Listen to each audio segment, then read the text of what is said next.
Amigas, amigos de 3 grados streaming, me da mucho gusto volver a saludarlos. De nueva cuenta estamos con Isaías Valdés, analista político, a quien saludo como siempre con muchísimo gusto. Isaías. Furiel, ¿cómo estás? Bastante bien, luego de estas noticias de me voy, no me voy, me quedo, no me quedo.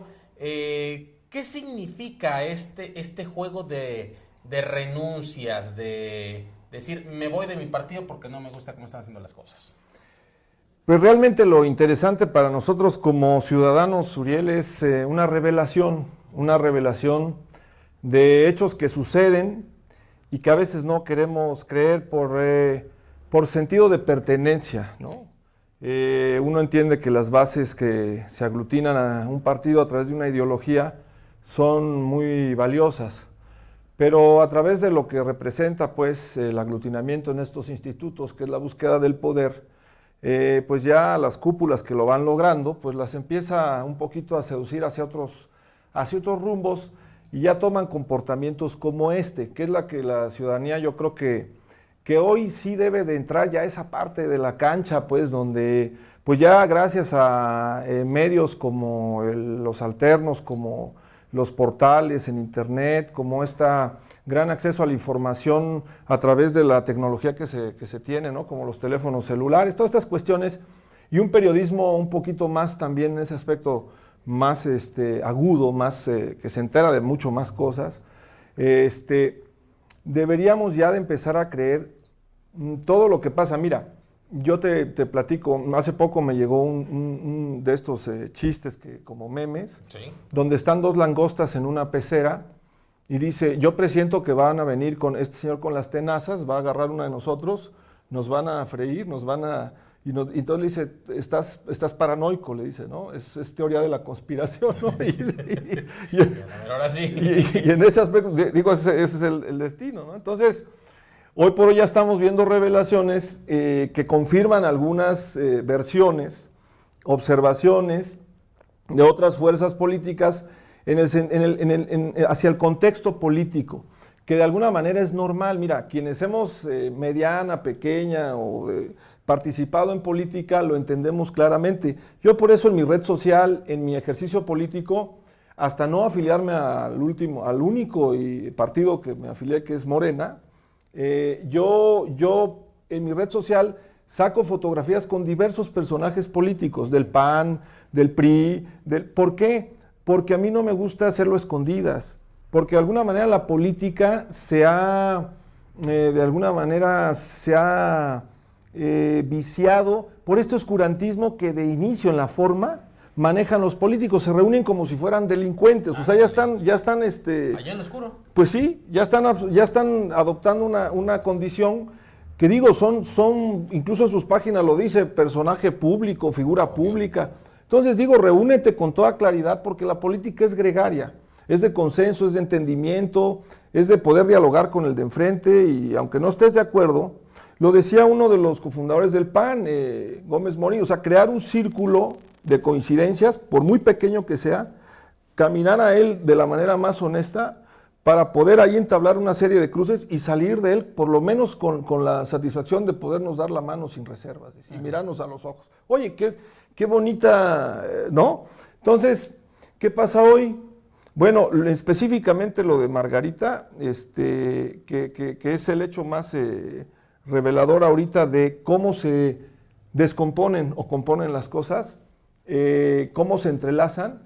Bueno, pues como te decía en un principio, es una revelación que nos debe de servir para saber cómo está conformada la política en esencia hoy por hoy y que no los unen realmente las afinidades ideológicas, la cuestión del estatuto de los partidos, ni cualquier linaje partidista que pudo haber habido. No hay tal, o sea, esto, y si me lo permites, te puedo decir que viene desde hace tiempo atrás en una historia contemporánea de aproximadamente hace 10 años, se viene dibujando esta realidad que sucede cuando, por ejemplo, Roberto Madrazo, empeñado, como hoy lo está haciendo Anaya, en ser candidato a su partido, porque ya sentía que le tocaba, puesto que en la pasada elección Zedillo, a través de un acuerdo popular, Yo me imagino con el vecino país, ya en un tema acordado, pues crece Vicente Fox y llega a la presidencia de la República, que es parte de esta oligarquía.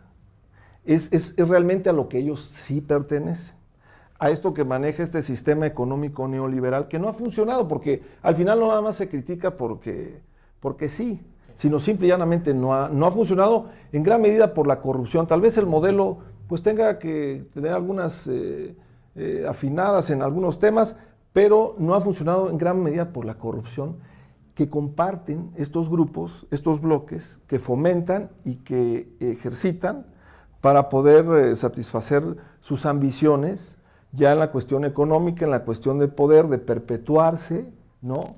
Y en eso basan ellos sus habilidades políticas, sus encuentros, sus acuerdos. Entonces, por ejemplo, Fox para mí fue un acuerdo entre la nomenclatura, los hombres del dinero que creó Salinas desde su gobierno, fue un acuerdo entre los hombres del poder que en ese entonces representaba Ernesto Zedillo como cabeza política y presidente, y el país vecino. Entonces dan el palomazo a Vicente Fox y ahí sucede lo que podría parecer una alternancia democrática, no ocurre la transición. Entonces a la siguiente se le escapa de las manos el proceso a Fox, se le complica por su torpeza política, quiere de alguna manera imponer algunas cuestiones que se le revierten, como el tema del desafuero a Andrés Manuel, totalmente injustificado de fondo. Entonces se le brinca en el proceso interno Felipe Calderón, que venía siendo panista desde antes de nacer. Entonces fue líder juvenil, fue presidente del partido, conocía las estructuras perfecto. Entonces él se le cuela a un Fox que descuidó el proceso, que no tuvo relación con el partido y que impulsa a un Santiago Krill que lejos de ayudarle a Krill, el que lo identifiquen con Fox, lo perjudica.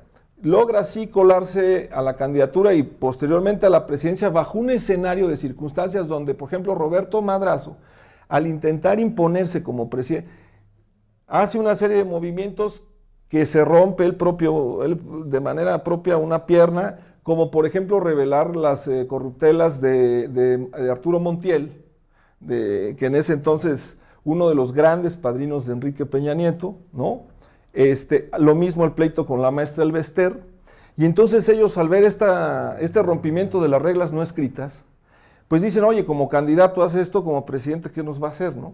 Entonces dicen, juegan con sus intereses y se enlazan con Calderón. Y hay grabaciones entre el gobernador Moreira y la maestra Elvester, donde la maestra Elvester está convocando a apoyar a Calderón. De hecho, Roberto Madrazo escribe el libro La Traición, donde de alguna manera pues él justifica o narra por qué se va a un tercer lugar. Y luego hay periodismo, hay crónicas que no han sido desmentidas. Hay un libro escrito, por ejemplo, por Álvaro Delgado, periodista de Proceso, que se llama El Amaciato, en donde narra encuentros, por ejemplo, en el Hotel Nico, entre Enrique Peña Nieto como gobernador del Estado de México y Felipe Calderón como candidato a la presidencia de la República. Los acompañaba, me parece, Juan Camilo Muriño, según la crónica, no sé si Orcasitas, un tal Ulises, a Peña Nieto lo acompañaba Videgaray, Murillo Karam, o sea, sus más cercanos, y ahí acuerdan que Enrique Peña Nieto, según la crónica, le va a dar 200,000 votos a Felipe Calderón, y son con estos votos con los que gana Felipe Calderón la contienda en aquel entonces.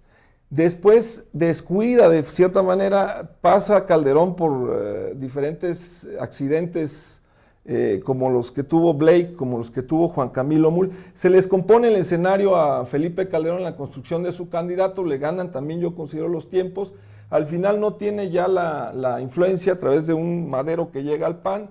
Y bueno, sale Josefina Ungida como candidata, la suelta totalmente Calderón, hace un pacto con Peña, lo ayuda desde inicio, se nota mucho coqueteo, se nota mucho pago de favor y bueno, pues al final Felipe Calderón le entrega la estafeta a Enrique Peña Nieto. Bueno, después de este breve compendio, de tratar de entender lo que estamos viendo en estos días. Ahora, como ciudadanos, ¿cómo quedamos enfrente a este tipo de escenarios políticos? Tenemos las herramientas, incluso invito a amigos muchos del PAN y muy valiosos, a hacer de verdad una reflexión en relación al país, a la situación que estamos viviendo. Mira, los grandes movimientos de cambio se han inyectado a través de las clases medias. Desgraciadamente la pobreza con la que han traficado estos grupos de poder, su permanencia, pues es una base social indefensa porque no tiene el alcance, no tiene a este tipo de coberturas, pero nosotros que las empezamos a tener. Hay que reconocer, pues, que este es un bloque, son diques, ¿no? Sindicales, económicos, empresariales, políticos, que no tienen color, no les interesa, o sea, está clara el comportamiento político egoísta de Calderón. O sea, quien sienta que de alguna manera en Calderón, mira, Calderón está lleno de testimonios como el de Rufo hace poco, en donde habla de generosidad política con él al momento de la contienda interna para ser uno de los dos presidentes de ese instituto, y al final Rufo hace los suyos con un gesto político para conservar la unidad, y después Calderón le paga con una traición. Lo mismo le hace a Fox le hace lo mismo al PAN.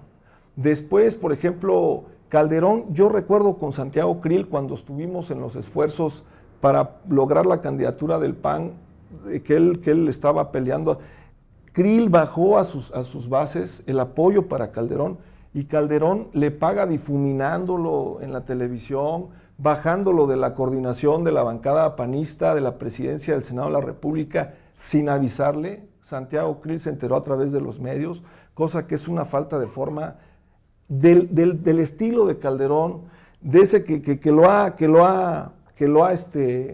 Aquí, ¿cuál va a ser el futuro?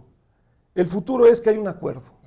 El futuro es que Margarita va a tratar de destruir lo más que pueda al PAN, de dividirlo y apoyar una candidatura común en intereses, como la de, por ejemplo, Meade, ¿no? Que es quien de alguna manera coincide, incluso hasta en una cuestión familiar, que ha sido claramente revelada, ¿no? Porque una esposa de Videgaray, quien presume de manera pública sus no sé cuántos años de amistad y compadrazgo y hermandad con Meade, ¿no? La esposa de Videgaray es prima de Margarita Zavala a través de este apellido Gómez del Campo. Y asimismo de la senadora esta Mariana, que dejaron como cuota, está claramente evidenciado, pues, a qué están jugando. Entonces, en ese sentido, yo sí pienso, ¿qué posibilidades pudiera tener de pronto una Anaya, que es quien se perfila para salir por este frente? ¿Qué representa Anaya? ¿No? Cuando se le está uniendo, incluso en estos foros donde los perredistas de una de las miles de tribus como la Galileo, ¿no? Como que ya no saben a qué nombre colgarse, invitan, por ejemplo, a Manlio Fabio Beltrones.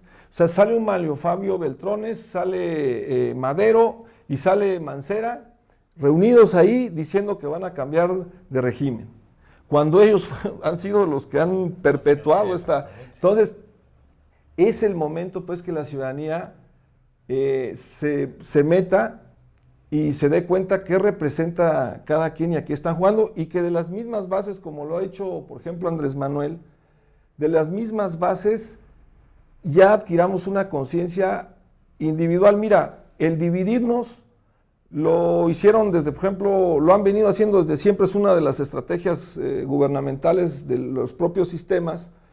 Por ejemplo, Ávila Camacho, al ver el sector productivo, ¿no? Al ver, por ejemplo, a los empresarios, a los industriales, a los comerciantes, todo, empezó a generar las cámaras, la Cámara de Comercio, la Cámara de Empresas, la Coparmex, ¿no? Las empresariales, la de la industria, empezó a dividirlos, ¿no? Estos mismos empresarios incluso tienen pláticas, tienen cruces, cómo andan los precios, cómo pueden ir al mercado juntos, cómo Entre Televisa y TV Azteca platican sus temas, se meten al club de industriales, los liderazgos y manejan estrategias, definen cómo va a ser el modelo de éxito para el siguiente año, ¿no? En fin, todas estas cuestiones. Los políticos es lo mismo, lo mismo. Entonces, aquí ya se revela que es una cuestión de grupos. Entonces, vámonos dando cuenta quién ha tenido una congruencia en ese caminar de la historia contemporánea de nuestro ejercicio político, quién no ha mostrado estas, porque no me imagino qué hubiese pasado si, por ejemplo, hoy fuese López Obrador el que hubiera cometido tal agravio, ¿no?